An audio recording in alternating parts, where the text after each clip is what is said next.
I don't think sabr is understood. Sabr doesn't mean sit back and passively take.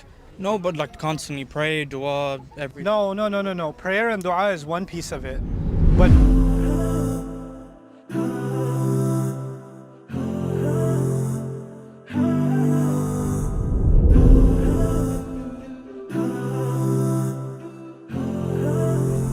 In the Quran it says like Allah doesn't burden the soul beyond its limit.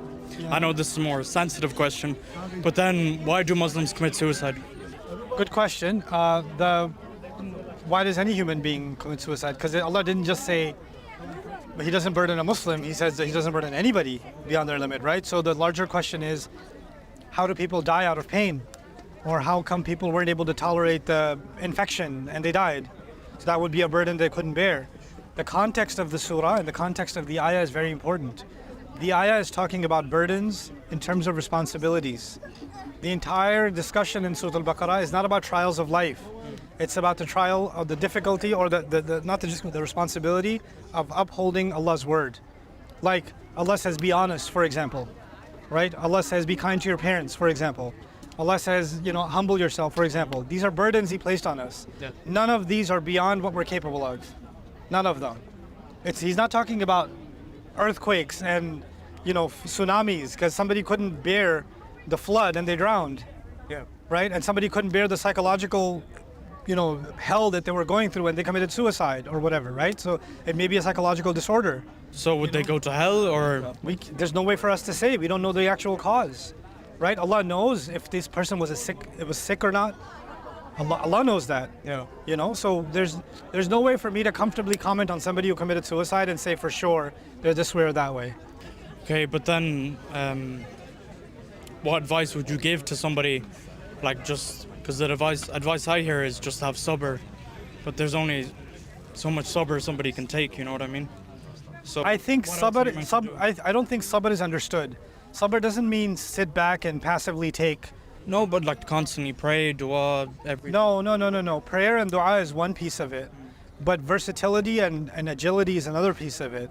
For example, if you're being, if a person is being verbally abused, right? And then the advice is not just make dua, because the problem is not the weather or the skies or the earth. The problem is another human being.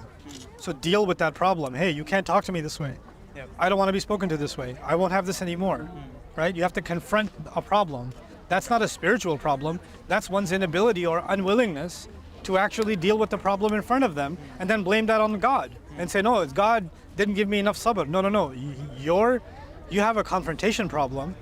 You're avoiding conflict or you're avoiding a difficult conversation and then you're saying this is a trial.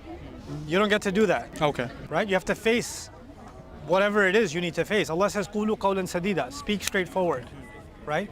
A lot of times it's very difficult to speak to people that we are hurt by, or we're intimidated by them, right? And what the Quran is teaching us is لَا نَخَافُ فِي اللَّهِ لَوْمَةَ لَائِمٍ. We're not afraid of the criticism that will come our way when we're speaking the truth. So long as you know you're being truthful, then speak it. Okay. Okay? That is the sabr. Actually, look at Surah Al-Asr. وَتَوَاصَوْا بِالْحَقِّ وَتَوَاصَوْا بِالصَّبْرِ.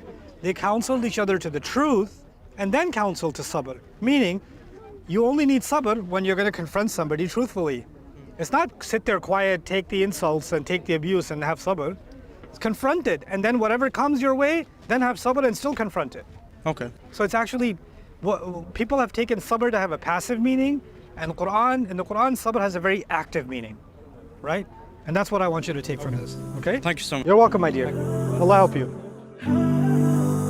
I hope you guys enjoyed that video clip. My team and I have been working tirelessly to try to create as many resources for Muslims to give them first steps in understanding the Quran all the way to the point where they can have a deep, profound understanding of the Quran. We are students of the Quran ourselves, and we want you to be students of the Quran alongside us. Join us for this journey on bayinatv.com, where thousands of hours of work have already been put in.